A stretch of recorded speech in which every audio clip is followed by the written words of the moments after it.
오늘은 마태복음 13장 31절에서 35절의 말씀을 상고하기 원합니다. 이 말씀 가운데 예수님께서 이미 성령의 처소와 귀신의 처소에 대해서 말씀해 주신 비유의 말씀을 통해서 우리가 성령의 처소로 지어진 자들인지 아니면 귀신의 처소로 지어진 우리의 실체를 깨닫는 시간 되기 원합니다. 계속해서 성경에서 예수님께서 증거하신 그 귀신에 대한 말씀을 전하고 있습니다. 예수님께서 귀신에 대한 실체를 증거하실 때 성령의 약속을 받은 자와 하나님의 종으로 인치는 자들, 그들에 대한 열매를 비유를 통해서 다 증거해 주셨어요. 그래서 오늘은 마태복음 13장 31절과 35절의 말씀을 통해서 그 실체를 증거하기 원합니다. 또 비유를 베풀어 가라사대 천국은 마치 사람이 자기 밭에 갖다 심은 겨자씨 한 알과 같으니 이 모든 씨보다 작은 것이로되 자란 후에는 나물보다 커서 나무가 되매 공중의 새들이 와서 그 가지에 깃들이느니라.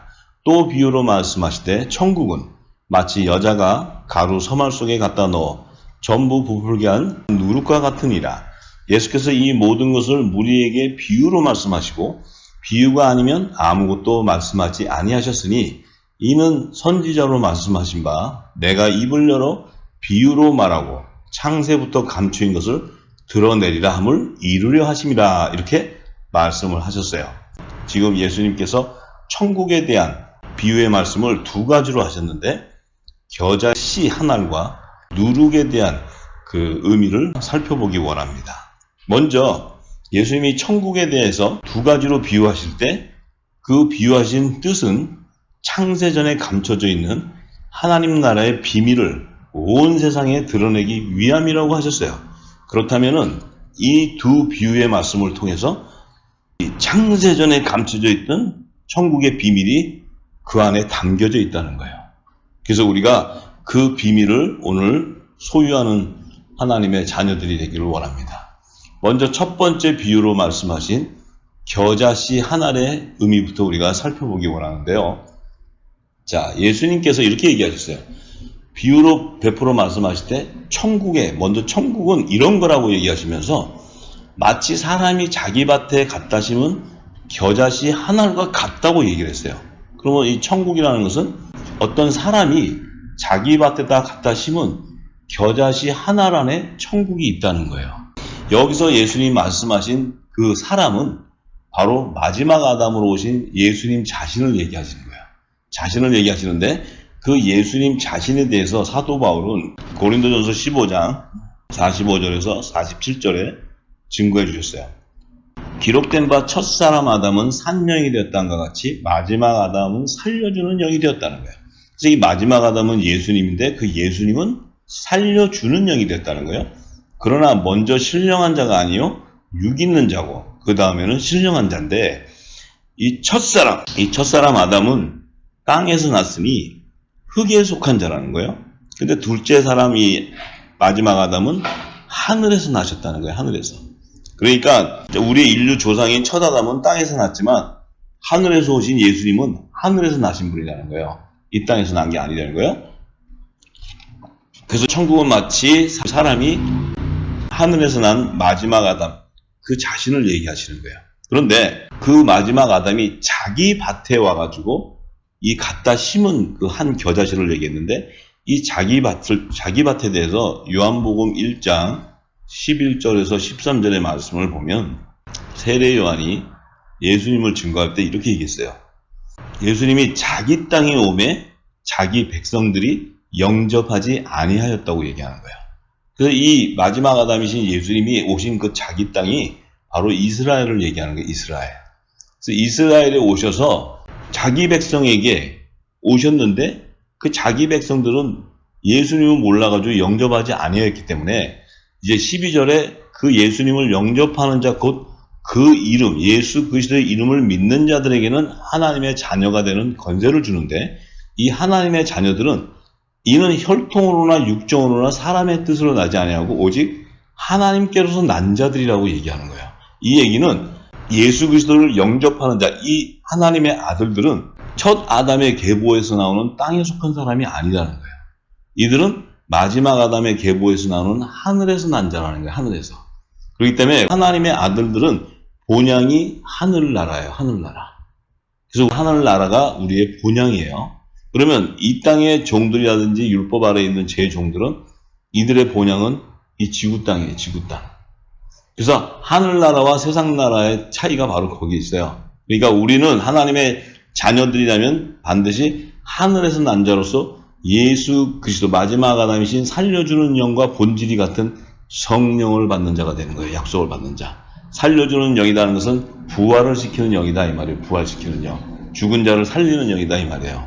그러니까 그 살리는 영은 바로 예수님이 생명의 말씀이신 새 언약의 말씀인 천국 복음을 얘기하는 거예요. 하나님 나라 복음. 그래서 그 예수님의 몸된 지체는 천국 복음을 증거하는 자들이에요.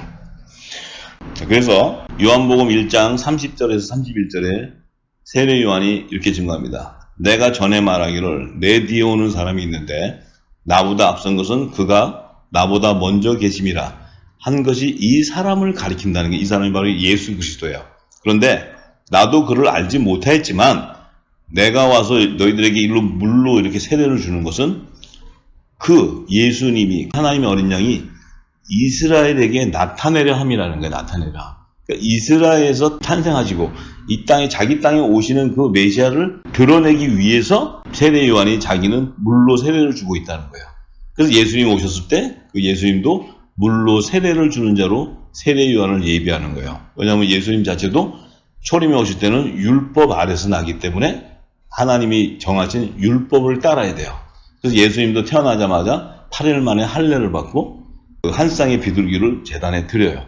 그리고 30세가 되었을 때는 요단강에서 물로 세례를 받는데 그 물로 예수님한테 세례를 주기 위해서는 마지막 선지자 세례 요한을 예비하는 게 하나님의 뜻이에요. 그래서 그 세례 요한도 영광이지만 세례 요한은 하나님의 종의 신분이고 예수님은 아들의 명분을 얻게 되는 하나님의 독생자인 거예요. 독생자. 그 신분이 다른 거예요. 그래서 복음의 아들이에요. 예수님 복음의 아들. 자, 그런데 자기 밭에 와서 심는 이 작은 겨자씨. 자, 이 씨라는 것은 누가복음 8장 11절에 이 씨는 하나님의 말씀이라고 얘기해요. 말씀. 자, 근데 이 작은 겨자씨. 겨자씨는 씨들 중에서도 가장 작은 씨를 비유했는데 이 작은 씨인데 마지막 아담이신 이 예수님이 오셔서 주시는 그 하나님의 말씀은 새 언약의 말씀이에요. 새 언약의 말씀. 옛 언약의 말씀이 아니고 새 언약의 말씀. 그러니까 예수님 자신을 비유해서 작은 겨자씨라고 하는 것은 이 한 작은 씨 안에 천국 복음의 씨가 담겨져 있는 거예요. 복음의 씨예요. 복음의 씨. 이 복음의 씨가 바로 예수님 자신을 비유하는 거예요. 그래서 작은 겨자씨와 같다 하는 것은 자신을 말씀하시는 거예요. 자신. 그러니까 천국을 비유해 주는 거예요. 예수님 자신을. 천국. 자, 그래서 이 예수님은 왜 작은 겨자씨로 이렇게 예수님 자신을 비유했냐면 예수님의 초림에 오셨을 때는 섬김을 받으러 오신 게 아니고 섬기려 오신 거예요. 섬기려. 그러니까 율법 아래 있는 피조물을 섬기러 오신다는 거예요. 그렇게 낮은 자로 오시는 거예요. 예수님이 초림에 오셨을 때는 메시아로 오시지만 이 땅에서 흠모할 것이 없는 하나님의 어린 양으로 오시는 거예요. 화목 제물로 오셔서 그야말로 아무 힘이 없이 십자가에서 돌아가셔야 돼요. 돌아가셔야지만 이 땅에 죄가 사함을 받기 때문에 예수님의 초림에 오셨을 때는 이 어린 양으로 오시지만 예수님이 만왕의 왕으로 재림에 오실 때는 통치권자이시고 메시아 심판주로 오시는 거예요. 심판주. 만왕의 왕으로 오시는 거예요. 그래서 초림과 재림으로 오시는 예수님의 신분이 달라요. 신분이. 이제 우리가 그것을 알아야 됩니다. 자, 그래서 예수님께서 겨자씨로 비유해서 예수님 자신이 자기 밭인 이스라엘에 와서 새 언약의 말씀으로 심은 그 복음의 씨. 그래서 작은 겨자씨로 비유해 주는데 그 작은 겨자씨가 복음의 씨인데 그 복음의 씨가 이 땅에 심어줌으로 하나님 뭐라 하셨어요? 내 시작은 미약하나 내 나중은 창대하게 된다고 얘기하시는 거예요. 그래서 바로 예수님 그 자신을 향해서 하시는 말씀이에요. 그래서 이 작은 복음의 씨가 이 땅에 심어졌는데 심어질 때는 미약하게 심어졌지만 나중에는 어떻게 돼요? 자란 후에는 겨자씨 나무가 되어서 새들이 가지에 곁들고 모든 자들이 그 안에서 쉼을 갖는다는 거예요. 근데 그때 이 나무를 비유하신 것은 바로 예수님 자신이 생명나무이세요. 생명나무. 그러니까 겨자씨의 나무의 비유가 바로 생명나무예요. 생명나무인데 이 생명나무에는 12가지가 있는데 그 12가지의 생명나무의 실과들이 온 세상에 가득하게 맺히게 되는 거예요. 그래서 복음의 씨, 아주 작은 그 미약한 씨를 이 낮은 자 중에 낮은 자의 씨를 심었는데 그 씨가 나중에는 자라니까 생명나무가 자라서 12가지의 생명나무의 실과들을 온 땅에 맺히게 되고 또 생명나무 잎사귀들, 이 잎사귀들을 12가지에 접목하게 됨으로써 죽어있는 무화과나무, 이 종들이 다시 열방울 회복을 일으켜서 생명나무의 잎사귀로 접목하게 됨으로써 하나님과 화목하게 되므로 하나님께서 그 창세전에 감춰져 있던 하나님의 나라를 완성하는 이 구원의 계획에 대해서 예수님께서 겨자씨로 비유해 주시는 거예요. 그래서 이제 창세기 3장 24절에 보면 이와 같이 하나님이 그 사람을 쫓아내시고 그 사람은 누구냐면 첫 아담과 하와를 이제 에덴 동산에서 내보내시고 에덴 동산 동편의 그룹들과 두루 도는 화영검을 두어서 생명나무의 길을 지키게 하셨다고 그랬어요. 그럼 이제 이 생명나무가 예수님인데 이 땅에 초림과 재림으로 오시는 길을 예비하는 거야. 이 생명나무가. 근데 이 생명나무가 에덴 동산 동편에 있다는 것은 이 에덴 동산은 이 땅의 최초의 하나님의 성전으로 창설한 곳이에요. 창설한 곳에 동편에 있다는 건 뭐예요? 예수님이 이 땅에 오셨을 때 이 땅에 있는 헤롯 성전의 동편문으로 다니셨어요. 동편문. 그 의미는 이분이 바로 초림에는 여자의 후손으로 메시아시고 재림에는 만왕의 왕으로 오시는 심판주인 것을 증거하는 거예요. 그래서 에덴 동산 동편에 그 예수님을 그 길을 예비하는 거예요. 그럼 이 성전에서 동편문으로 나오시는 거예요. 하늘 성전에서 예수님이 동편문으로 나오신다는 것은 요셉문으로 나오시는 것을 비유하는 말씀이에요. 그런데 요한계시록 22장 1절에서 2절의 말씀을 보면 이 창세기 3장 24절의 생명나무가 완성되는 것을 얘기해요. 계시록 22장 1절에서 2절의 말씀은. 또 저가 수정같이 맑은 생명수의 강을 내게 보이니 하나님과 및 어린 양의 보좌로부터 나서 길 가운데로 흐르는데 강 좌우에 생명나무가 있는데 12가지 실과를 맺히되 달마다 그 실과를 맺히고 그 생명나무 잎사귀들은 만국을 소송하기 위하여 있다. 자, 이 계시록 22장 1절과 2절은 생명나무의 완성을 나타내는 계시의 말씀이에요. 여기에 보니까 생명나무의 12가지가 연합되는 것은 어린 양의 12사도의 이름을 나타내는 거예요. 이 12가지의 생명나무의 실과가 맺혔다는 것은 7천인의 하나님의 아들들이 연합되는 것을 얘기해요. 자, 그리고 그 12가지의 생명나무의 잎사귀가 만국을 소성한다는 것은 회복을 얘기해요. 만국이라는 열방의 회복을 얘기해요. 소성한다는 것은 회복된다는 거예요. 이 의미는 예수님이 무화과나무를 저주해서 죽은 그 율법 아래에 있는 이스라엘 자손들이 야곱의 남은 자손으로 이스라엘 12지파의 하나님의 종으로 입맞은 14만 4천이 12가지에 접목되는 것을 얘기하는 거예요. 그럼 그 의미는 뭐냐? 생명나무의 12가지의 실과는 12기초속, 우편 12보좌의 연합을 이루는 7천인의 하나님의 아들들을 얘기하고 가지의 연합을 이루는 생명나무 잎사귀들은 12문 위의 자편보좌, 또 자편 12보좌의 이스라엘 12지파의 이름으로 연합을 이루는 14만 4천의 하나님의 종들을 나타내는 거예요. 그래서 계시하는 말씀이에요. 자, 그래서 이것이 생명나무의 완성은 새 예루살렘 성의 우편과 좌편의 24보좌를 완성하는 거예요. 그 완성이 바로 생명나무 12가지의 실과와 12가지의 생명나무 잎사귀가 연합되는 거예요. 그것이 바로 하나님에게 아들과 종을 화목시키는 거예요. 예수님이 아들과 종을. 그 의미는 자, 12가지는 예수님이 생명나무이시고 그 뿌리와 나무의 직접 연합을 이뤄서 그 생명나무의 뿌리에서 진액을 받아서 실과가 맺혀지는 거예요. 그것은 바로 새 언약의 말씀을 기름 부음 받은 자들을 얘기해요. 그런데 12가지의 접목이 되는 나무 잎사귀, 나무 잎사귀는 생명나무의 접목이 되는 게 아니고 12가지의 접목이 되는 거예요. 잎사귀들은 나무의 접목이 되는 게 아니에요. 가지에. 이 12사도들이 열방의 천국 복음을 증거했을 때 그물에 잡히는 물고기를 얘기하는 거예요. 어부가 그물을 던졌을 때 153마리의 물고기가 잡히는 것이 바로 하나님의 종 14만 4천들이 추수되는 것을 얘기하는 거예요. 추수의 계시를 우리가 잘 알아야 됩니다. 그래서 생명나무의 12가지 실과라는 것은 고린도전서 3장 16절에서 17절에 너희가 하나님의 성전인 것과 하나님의 성령이 너희 안에 거하시는 것을 알지 못하느냐. 누구든지 하나님의 성전을 더럽히면 하나님이 그 사람을 멸하시리라. 하나님의 성전은 거룩하니 너희도 그러하니라. 이 말씀은 예수님 자체가 몸된 하늘의 성전인데 예수님께서 제자들에게 이렇게 말씀하셨어요.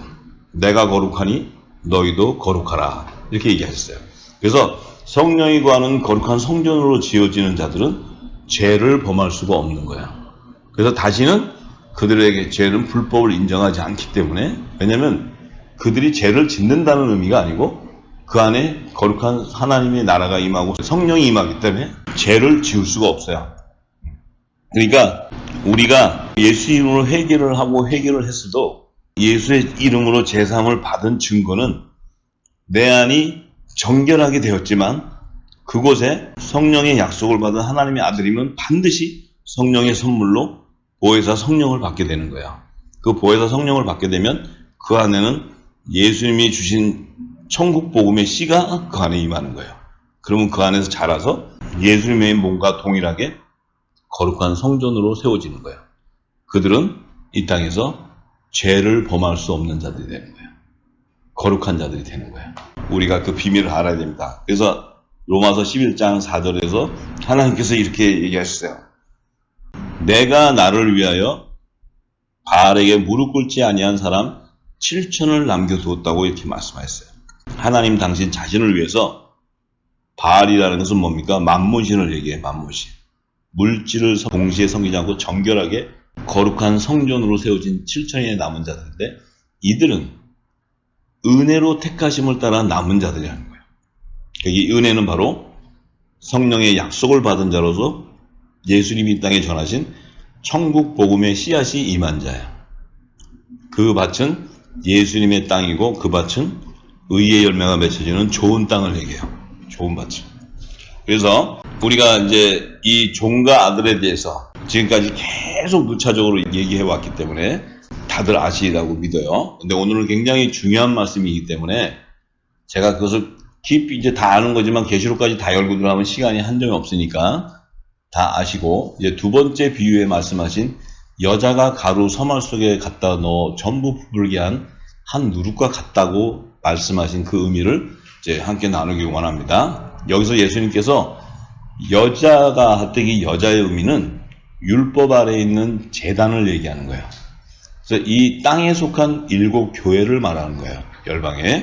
그래서 7교회다 그러면 7교회는 아직 7금초 때는 그 7교회 안에서 아들과 종으로 금멸관을 받는 자가 나와야 되는데 7교회 그러면 아직은 추수가 되지 않은, 아직은 구원이 완성되지 않은 열방을 얘기하는 거예요. 열방.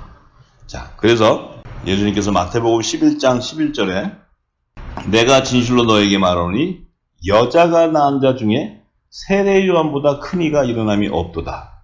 그러나 천국에서는 극히 작은 자라도 저보다 크다고 세례 요한과 천국에 있는 극히 작은 자를 비유했어요.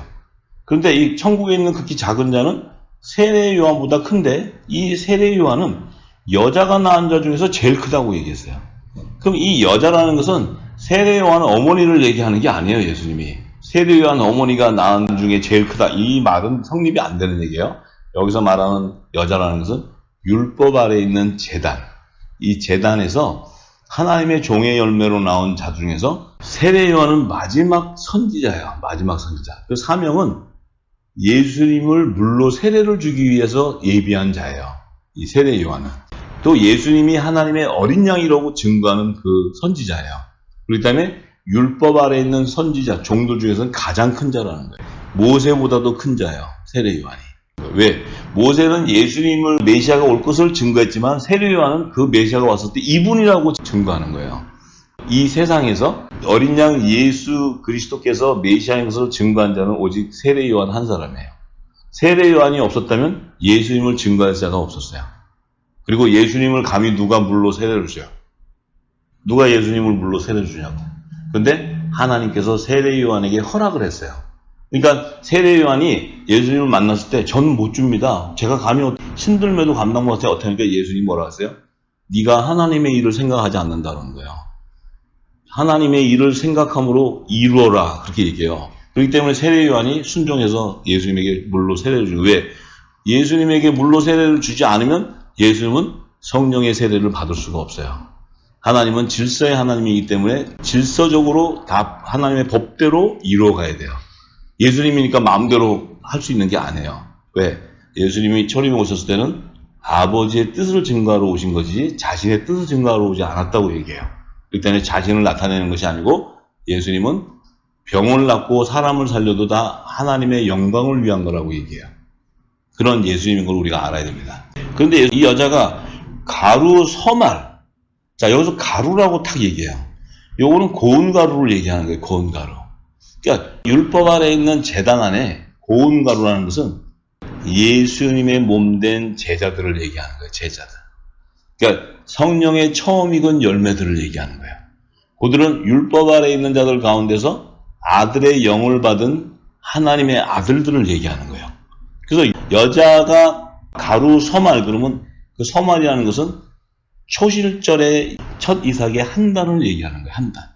초실절을 비유하는 거예요. 초실절. 그래서 이 가루라 그러면 이 고운 가루에 기름을 섞어서 소재로 하나님께 드리는, 요 드린다는 것은 첫 이삭의 한 단을 얘기하는데 그 첫 이삭의 한 단은 바로 요셉의 단을 얘기하는 거예요. 요셉의 단. 그래서 여자가 가루 서말 속에 갖다가 넣어서 전부 부풀게 한 이 한 누룩은 바로 예수님이 그 아들의 영을 받은 그 제자들에게 하나님 나라의 복음을 줬을 때 그 복음을 가지고 온 열방에 전파했을 때 열방에 하나님의 나라의 말씀이 가득한 것을 얘기하는 거예요. 땅끝까지 전파되는 것. 여기서 말씀하신 누룩은 천국 복음을 얘기하는 거예요. 천국 복음. 생명의 떡을 얘기해요. 생명의 말씀. 자, 그래서 여자가 가루 서말에다가 한 누룩을 넣었더니 이 가루가 부풀어져 가지고 어떻게 돼? 온 열방에 7천인의 하나님의 아들을 거두는 걸 얘기하는 거예요. 이게 율법 아래 있는 자들 가운데서 아들의 영을 받은 자들을 나타내는 예수님의 말씀이에요. 비유의 말씀. 자, 그래서 가루 속에 누룩을 넣었다는 것은 뭐예요? 바로 성령의 기름이 부어지는 걸 얘기해요. 성령의 기름이라는 것은 새 언약의 말씀이에요. 새 언약의 말씀. 예수님이 전하신 천국복음. 이 성령이 와서 그 예수님이 전한 천국복음을 가르쳐줘야지만, 비유로 얘기하신 말씀을 가르쳐줘야지만 하나님의 아들들의 열매가 나오기 시작하는 거예요. 그래서 그 비유를 지금 예수님이 이렇게 정말 놀라운 지혜의 말씀으로 이렇게 말씀하는 거예요. 그래서 여자가 가루 서말 속에 넣어둬서 부풀게 한 이 한 누룩을 비유해 주는 거예요. 누룩. 그 누룩이 바로 천국복음이라는 거예요. 천국복음. 이해가 되시죠? 자, 여자가라는 것은 여기서 좀 전에 말씀드렸죠. 율법 아래 있는 제단에서 가루 서말 속에 갖다가 넣어 전부 부풀게 한 누룩이다. 그러면 여자가 율법 아래에 있는 가루라는 것은 아들의 성령의 약속을 받은 자를 얘기하는 거예요. 고운 가루. 그래서 로마서 11장 16절에 보면 제사하는 처음 익은 곡식가루. 그러면 제사하는 처음 익은 곡식가루는 예수 그리스도예요. 예수 그리스도. 왜 제사하는 처음 익은 곡식가루냐면 예수님은 초실절의 부활의 첫 열매로 살아나시기 때문에 제사하는 처음 익은 곡식가루. 이 제사는 초실절에 하나님 앞에 드리는 제사를 얘기해요. 처음 익은 곡식가루가 부활의 첫 열매가 예수님이라는 거예요. 그런데 그 예수님이 거룩한 즉 떡덩이도, 그러면 이 고운 가루에 떡을 만들어 소재로 드리는 떡도 첫 이삭의 한 단을 얘기하는 거예요. 한 단. 그 한 단도 거룩하다는 거예요. 그러면 뿌리가 거룩한 즉 가지도 거룩하다. 그러면 뿌리는 생명나무의 뿌리를 얘기하는 거예요. 아까 겨자 씨 하나 심었는데 나무가 자라서 나무가 됐다 그랬잖아요. 그 나무가 됐는데 그 뿌리가 거룩한 즉 하면 예수님 자체가 거룩한 즉 12가지, 어린 양의 12사도들도 거룩하다는 거예요. 가지를 얘기하는 가지. 그러니까 이 의미는 율법 아래에 성령의 세례가 임함으로 성령의 기름이 부어지니까 그 안에서 어떻게 돼요? 누룩이라는 것은 예수님의 새 언약의 말씀이 부어지니까 그 말씀이 온 땅에 증거된다는 거예요. 온 땅에 부풀어진다는 거예요. 그 얘기 하시는 거예요. 자, 그래서 레위기 23장 10절에서 13절의 말씀을 보면 하나님께서 모세에게 자, 너희 이스라엘 백성들에게 고해라. 이것이 여호와의 절기인데 너희들이 가나안 땅에 들어갔을 때 거기서 첫 수확을 한 곡물 첫 이삭 한 단, 그러니까 그 추수하는데 전 단을 얘기하는 게 아니고 먼저 거둔 단, 그러니까 첫 이삭 한 단을 제사장이 가져가는데 여호와 앞에 연납하고 흔들고 부활하는 거예요. 초실절에 흔드는 것을 연납되도록 흔드는 부활의 그 의미인데, 그때가 언제냐면 안식일 이튿날이라니까 초실절을 얘기하는 거예요. 초실절. 그때 흔들으라는 거예요. 그런데 이때 부활의 첫 열매는 첫 이삭이죠. 첫 이삭. 처음 익은 제사를 드리는 가루를 얘기하는 거예요. 이 예수님의 예수님. 그런데 그 한 단은 떡덩이인 거예요. 떡덩이. 떡덩이는 어떻게 돼요? 소재로 하나님 앞에 드리는 게 구워서 빵을 만들어 드리는데, 그 빵은 고운 가루에는 기름을 섞어야 된다는 거예요. 기름 섞은 고운 가루. 기름 섞은 고운 가루는 뭐예요? 이 고운 가루에 그 말씀이, 예수님의 말씀은 새 언약의 말씀이 기름 부어지니까 어떻게 돼요? 떡을 빚었는데 기름이 부어지니까 그것을 하나님 앞에 바치니까, 구우니까 하나님이 향기로운 냄새로 그것을 흡양하시는 거예요. 흡양한다는 것은 연납하신다는 거예요. 연납. 그래서 첫 이삭의 한 단을 다 연납한다는 거예요. 그것이 바로 요셉의 단, 예수님의 몸된 하늘 교회를 얘기하는 것이고, 어린 양의 12사도의 이름으로 연합을 이루는 7천인의 하나님의 아들들, 은혜로 택한 자들, 바알에게 무릎 꿇지 아니한 자들, 거룩한 성령이 거하는 거룩한 성전으로 세워진 자들, 이들을 말씀하는 거예요. 그러니까 지금 예수님이 이 얘기를 하실 때는 초실절의 비밀을 얘기하고 있는데, 이 비유의 말씀을 풀지 못하면 초실절하고 연결이 안 된단 말이에요. 그러니까 우리는 이 말씀을 할 때 알아들어요. 그래서 예수님이 뭐래요? 누룩을 넣었더니 이렇게 부풀어지는데, 이 누룩은 바로 새 언약의 말씀으로 전하신 하나님 나라의 비밀한 복음을 얘기하는 거예요. 이 누룩은 왜? 이 복음이 온 땅에 증거되어야지만 예수님이 내가 재림할 거라고 얘기하세요. 마태복음 24장 14절에.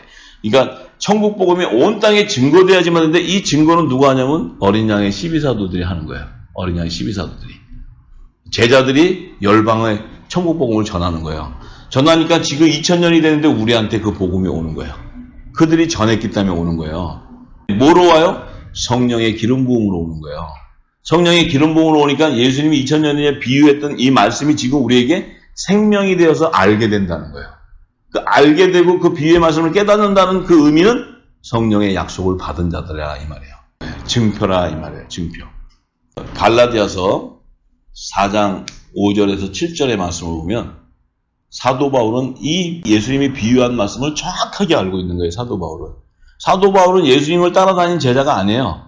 근데 성령의 인치심을 받고 나서는 예수님이 비유로 하신 그 말씀을 다 풀어서 기록하는 거예요. 사도 바울이. 갈라디아서 4장 5절에서 7절에 이렇게 얘기하잖아요. 율법 아래 있는 자들. 지금 이게 뭐예요? 율법 아래 있는 자들 그러면 여자가 얘기하는 여자가 율법 아래 있는 거예요. 그들을 예수님의 피로 속량했다는 것은 예수의 이름으로 죄를 사함 받았다는 거예요. 그 다음에 우리는 예수의 이름으로 죄를 사함 받았는데 우리를 아들의 명분을 얻게 했다. 이것은 성령의 선물로 성령의 세례로 인쳐줬다는 거예요. 그것은 우리가 이미 창세전에 하나님의 아들로서의 성령의 약속을 받은 자예요. 그렇기 때문에 그 약속을 받았다는 의미는 예수님이 오셔서 작은 씨, 복음의 씨를 던진 주신 그 씨가 내 심령밭에 떨어졌다는 거예요. 그래서 내 심령밭에는 뭐예요? 의의 열매가 30배, 60배, 100배가 속출하게 된다는 거예요. 이 얘기 하시는 거예요. 그러니까 사도 바울은 그래서 우리는 율법 아래에 있었는데, 제단 아래에 있었는데, 예수님이 오셔가지고 그의 피로 속량함으로 우리가 예수의 이름으로 죄를 사함 받았는데, 더군다나 죄 사함을 받고 나서는 우리를 또 아들의 명분을 얻게 하기 위해서 아들의 영을 보내줬다는 거예요. 그 아들의 영은 뭐예요? 성령의 세례를 얘기하는 거예요. 성령의 세례. 성령의 세례를 인치심을 받게 되니까 우리가 종의 신분이었는데 아바 아버지를 부르는 후사의 신분이 됐다 이거야. 하나님의 나라의 유업을 이룬 후사. 그래서 사도 바울이 자기가 이 성령의 인치심을 받기 전에는 초등학문 아래서 종로로 됐다 이렇게 얘기해요. 그런데 이 성령의 인치심을 받고 나니까 내가 종이 아니고 하나님 나라의 유업을 이룰 후사였구나 하는 것을 알았다는 거예요. 그래서 알게 되니까 내가 율법 아래에서 있었는데 그 예수님의 피로 나를 제사함을 주시고 세례를 주시고 그 다음에 성령의 선물로 아들의 명분을 얻게 되는 세례를 주셨다는 거예요. 성령의 세례.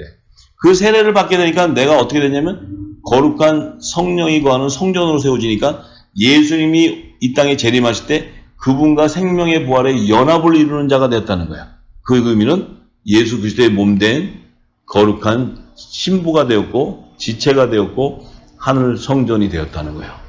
이것이 바로 사도 바울의 고백이에요. 이해가 되시죠? 자, 그래서 예수님께서도 그러시죠. 요한복음 14장 26절에 보혜사 곧 아버지께서 내 이름으로 보내실 성령 그가 너희에게 모든 것을 가르치시고 내가 너희에게 말한 모든 것을 생각나게 하리라 이렇게 얘기했어요. 그러니까 예수님이 씨 뿌리는 비유부터 시작해서 다 얘기할 때 이 당시는 못 알아듣지만 오순절날 보혜사 성령이 임하고 나서는 사도 바울은 예수님이 이 당시에 말씀을 증거할 때 이 말씀을 직접 들은 자가 아니에요. 그리고 사도 바울은 예수님이 돌아가시고 나서는 예수 믿는 자들을 죽이러 다니는 사람이었어요. 예수님을 이단 개수라고 했으니까. 그런데 그가 성령의 인치심을 받고 나니까 예수님이 비유를 했대. 이 당시는 신약 성경도 없어요. 사도 바울이 있을 때는 이런 지금 마태복음, 요한복음 이런 게 없었어요. 누구도 가르쳐 줄 수 있는 사람이 없는 거예요. 사도 바울한테 누가 가르쳐 줘요, 이거를. 베드로와 이런 그 예수님의 제자들은 사도 바울을 기피했어요. 사도 바울이 이 예수 믿는 자를 죽이러 다녔기 때문에 사도 바울이 이 성령의 세례를 받았다도 안 믿었어요. 그냥 의심을 했단 말이에요. 저게 또 일부러 저렇게 해가지고 와가지고 우리 여기 있는 조직들 다 알아가지고 다 잡아다가 죽이려고 한다고 이렇게 의심을 했단 말이에요. 그런데 사도 바울은 성령의 인치심이 되니까 예수님이 무슨 얘기를 했는지도 모르는데 그는 지금 이 복음서를 보면 예수님이 비유한 말씀을 다 풀어내고 있어요. 이걸 우리가 알아야 돼요. 로마서는 다, 로마서뿐만 아니고 고린도서 그가 신약 성경의 복음서는 다 예수님의 비유를 풀어낸 거예요. 전부 다. 그래서 그것은 바로 창세전에 감춰있던 영원한 복음을 얘기하는 거예요. 하나님 나라 복음. 자, 그래서 예수님이 또 얘기하셨죠. 사도행전 1장 8절에 오직 성령이 너에게 임하시면 너희가 권능을 받고 예루살렘과 온 유대와 사마리아와 땅끝까지 이르러 내 증인이 되리라고 이렇게 말씀하셨어요. 자, 예수님의 증인이 되려면 성령이 너에게 임하지 않고서는 증인이 될 수가 없다는 거예요. 성령이 임했다는 것은 그 성령의 권능을 받았다는 거예요. 그럼 성령의 권능을 받았다는 그 확신은 예수님이 창세전에 감춰있었던 모든 비유의 말씀을 다 풀어내는 자가 예수님의 증인이에요. 그래서 예수님이 하신 비유의 말씀을 이 땅에 풀어서 온 땅에 하나님 나라의 예언을 하는 자가 바로 예수님의 증인이지, 꿈으로 보고 환상으로 보고 천국 갔다 왔다 뭐 이러는 증인은 예수님의 증인이 아니에요. 왜냐하면 성경에 예언되어 있고 성경에 예수님이 하셨던 창세전에 감춘 비유를 다 풀려면 창세기부터 계시록을 다 풀어줘야지 열리는 거예요. 그러니까 그 증인이 되기 위해서는 성령이 풀지 않고서는 절대 알 수 없는 거예요, 성경은. 그래서 영적인 눈과 귀가 열린 자는 그가 증거하는 입술의 고백을 통해서 증인인지 아닌지를 분별할 수 있어요. 자, 그래서 예수님께서도 마태복음 24장 14절에 천국 복음이 모든 민족에 증거되기 위하여 온 세상에 전파되어야 된다는 거예요. 이 전파가 되면 그제서야 끝이 오니까 내가 재림한다는 거예요. 이렇게 예수님은 얘기하세요. 이게 끝나야 돼요. 근데 우리 언제 끝날지 모르죠. 그렇지만 하늘에서는 언제 끝나는 시간이 다 정해져 있다는 거예요. 예정되어 있다는 거예요. 한없이 가는 게 아니죠. 이제 그 때가 임박했다는 거죠. 자, 우리에게 지금 이 늦은 비로 풀어진다는 것은 주님의 재림 때가 가까웠다는 거예요. 이 얼마나 영광된 소식이에요. 그래서 예수님께서 지금 이 비유 속엔 마지막 때 성령의 처소로 세워지는 자들과 귀신의 처소로 세워지는 자들이 함축되어 있는데, 예수님이 비유하신 겨자씨와 이 누룩은 복음의 씨로서 창세전에 감춰져 있는 하나님 나라의 비밀한 복음이에요. 이 비밀한 복음은 성령의 처소로 세워져 있는 그 세우는 복음의 아들들의 심령밭에만 떨어지는 거예요. 그래서 그들을 통해서 30배, 60배 의의 열매가 소출되기 때문에 그들이 마지막 때 7천인의 하나님의 아들로 거둬지게 되는 거예요. 이것이 바로 성령의 초소로 입혀진 자를 얘기하는 거예요. 그런데 귀신의 초소는 예수님이 이렇게 얘기하세요. 자, 두 가지 누룩을 얘기한 거예요. 여자가 그 부풀어지는 누룩은 예수님의 복음이었는데, 예수님께서 바리새인과 헤롯의 누룩을 주의하라고 그랬어요. 자, 마태복음 16장 6절에 보면 예수께서 이르시되 너희는 삼가 바리새인과 사두개인의 누룩을 주의하라 이렇게 말씀하셨어요. 그리고 마가복음 8장 15절에는 예수께서 이렇게 경고하시면서 이르시되 삼가 바리새인들의 누룩과 헤롯의 누룩을 주의하라 그랬어요. 헤롯. 그 당시 헤롯은 왕이에요, 왕. 유대인의 왕이에요. 유대 땅의 왕인데, 바리새인의 누룩은, 바리새인은 율법의 학자들이 학자. 사두개인도 있고. 그런데 이 바리새인의 누룩이라는 것은 그 율법주의자로서 그 외식이 팽배해지는 거예요, 외식. 그러니까 외식적이죠. 겉으로만 아는 거예요, 겉으로. 이 진리는 모르고 겉으로 이렇게 행위로 믿음을 구하는 자들이에요. 그리고 어떤 교리를 세워가지고 예배의 제사법을 세워가지고 자기들이 만들어서 헌금과 헌물을 착취하는 자들이에요. 그러니까 하나님의 뜻을 모른다 이거예요. 11조의 헌물도 모르고. 하나님이 원하는 헌물은 이 땅에 물질에 관심이 없어요. 하나님은 물질을 헌물 드리는 게 아니고 하나님이 정한 어린 양의 생명책에 기록된 14만 4천과 7천인을 거두는 것이 하나님 앞에 드리는 것이 헌물이에요. 헌물. 성물이라고 해요. 그것이 이제 나팔절의 성물과 속죄절의 성물이에요. 그래서 절기를 제정해 주신 것은 그 나팔절과 속죄절의 성물을 연락받기를 원하신 거지 니네 버는 돈 바치는 것을 원하는 게 아니에요. 근데 헌금이라는 것 자체는 또 이 땅에 하나님의 일을 이어가기 위해서는 기쁜 마음 가운데 그 연합하기 위해서는 자기 재산도 들을 수 있는 거고 다 할 수 있는 거예요. 하나님의 감동을 주면. 왜? 하나님의 일을 이루어가기 위한 거기 때문에. 그런데 마치 정해져서 11조를 내라 그러면 정기적으로 이렇게 걷고 무슨 건금 무슨 건축헌금 뭐 이러는 것은 사람이 만들어 놓은 헌금이란 말이야. 그것은 사람의 의를 지키기 위한 헌금이기 때문에 그 자체는 성경적이지가 않은 거예요. 그래서 우리가 분명히 알아야 됩니다. 그래서 이 바리새인의 그 누룩이라는 것은 예수님이 전하신 진리의 복음이 아닌 거예요. 외식적인 것이고 율법주의적인 것이에요. 근데 사두개인의 누룩은 이 사두개인은 부활을 인정하지 않고 부활이 없다고 하는 자들이에요. 이들은 세속주의와 이 혼합주의가 섞여 있는 자들이에요. 그래서 권력층과 연계되어 가지고 물질과 이런 것들에 다 혼합되어서 하나님의 말씀과 그것을 병행해 가지고 자기들의 유익을 취하는 자들이에요. 자, 그런데 헤롯의 누룩이라는 헤롯은 임금인데 그는 사악한 자예요. 사악한 자. 왕권의 건설을 갖지만 사악한 그 악의 무리를 얘기하는 거예요. 악의 무리. 자, 그래서 예수님이 말씀하신 그들의 누룩은 변질된 신앙을 얘기하는 거예요. 세속화된 신앙을 얘기하고 사탄적인 악한 음모를 얘기하는 거예요. 그래서 제자들에게 그들의 누룩을 주의하라고 예수님께서 말씀하시는 거예요. 그러니까 우리가 지금까지 이것을 분별하지 못했던 것은 예수님이 말씀하신 진리를 몰랐기 때문에 어떤 것이 선이고 진리인지 몰랐기 때문에 그들이 주는 누룩의 그 묵은 곡식에 우리가 그것이 진리의 복음인 줄 알고 따랐던 거예요. 이제는 늦은 비 성령으로 모든 것이 증거될 때 요한계시록 18장 2절에서 4절에 사도 요한이 증거합니다. 큰 성 바벨론이요 귀신의 초소와 각종 더러운 영이 모인 곳, 각종 가증한 새 모인 것, 이것이 바로 이 사두개인과 바리새인과 헤롯의 누룩이 섞인 곳이에요. 이것이 바로 귀신의 초소가 되는 거야. 이곳에 진노하셔서 그들을 이제 하나님께서 심판하는데 그들의 죄에 참여하지 말고 그들이 받을 재앙을 내 백성들은 받지 말라고 얘기하시는 거예요. 그곳에서 나오라는 거예요. 이제 이 늦은 비 성령의 기름 부어지고 나면 모든 열방에 진리가 증거되면 영적인 예배가 회복되고 그 진리가 되면 물과 기름처럼 선과 악이 분별될 줄 믿습니다. 할렐루야.